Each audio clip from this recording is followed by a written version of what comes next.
Once there were three friends. The first one always thought about money. He'd begin each day by looking in the mirror and repeating his favorite mantra. Today, I will make myself richer. Eating breakfast, he pored over financial news and squinted at the previous day's stock market gains and losses. As he brushed his teeth, he would noodle over how to close his next deal just a little bit quicker. Commuting to work, he didn't notice the rush hour traffic. Instead, he practiced the pitch he'd use to ask his boss for a larger commission. Chatting with friends, he listened strategically, dissecting every topic while continually asking himself, is there money to be made here? If the answer was no, he lost interest and quickly changed the subject. Listening to friends talk about their interest, he'd excitedly urge them to turn these activities into multi-million-dollar businesses.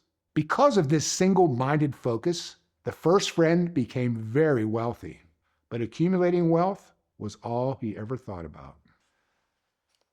The second friend was extremely funny.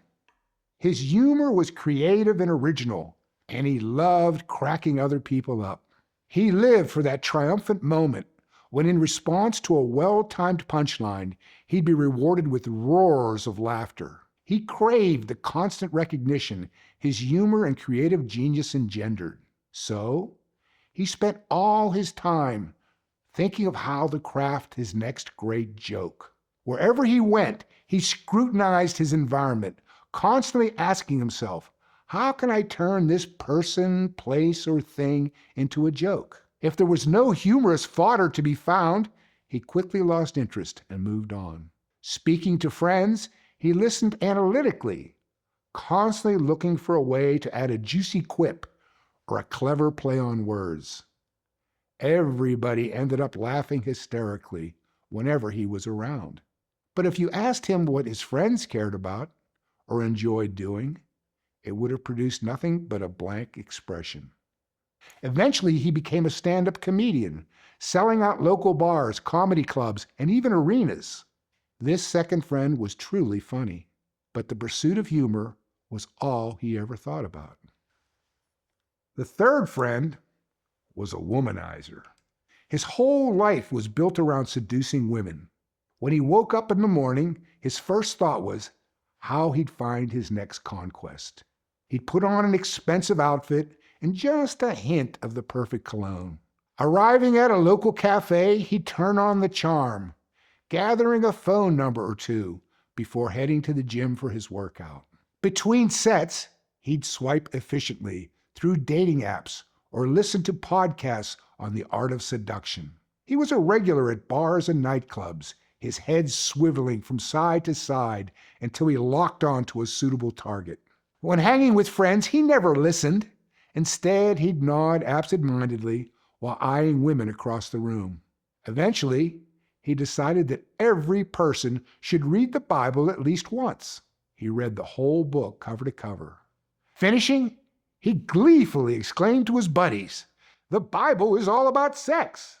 It's about who's screwing who." The third friend ended up seducing many women, but seduction was all he ever thought about. To the man with a hammer, everything looks like a nail.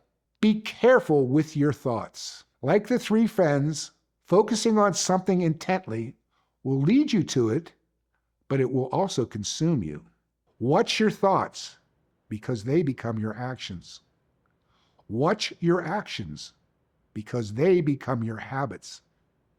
Watch your habits, because they become your character. And watch your character, because it becomes your destiny. If you want to walk a spiritual path, you must focus on selfless rather than selfish things. You must pay attention to your own thoughts, desires, impulses, and actions. You must obsessively study others, looking for clues to the human heart. You must ask all the deep questions about life and death that most people are too scared to ask. You must study the lives of other spiritual seekers, reading, listening, watching, and trying to learn all you can. You must ruminate on their selfless lessons, constantly turning them over in your mind. If you want to live a spiritual life, you must train yourself to look at everything through a selfless rather than an egotistical lens. This urge to selflessness must gradually consume you, becoming who you truly are and were always meant to be. To claim your spiritual birthright, spirituality must become the driving force behind all your thoughts and actions. When I was a young man of 20, I asked my Zen teacher, Richard Rose, what he thought of prayer. Make your entire life a prayer, he replied, and it will be answered instantly.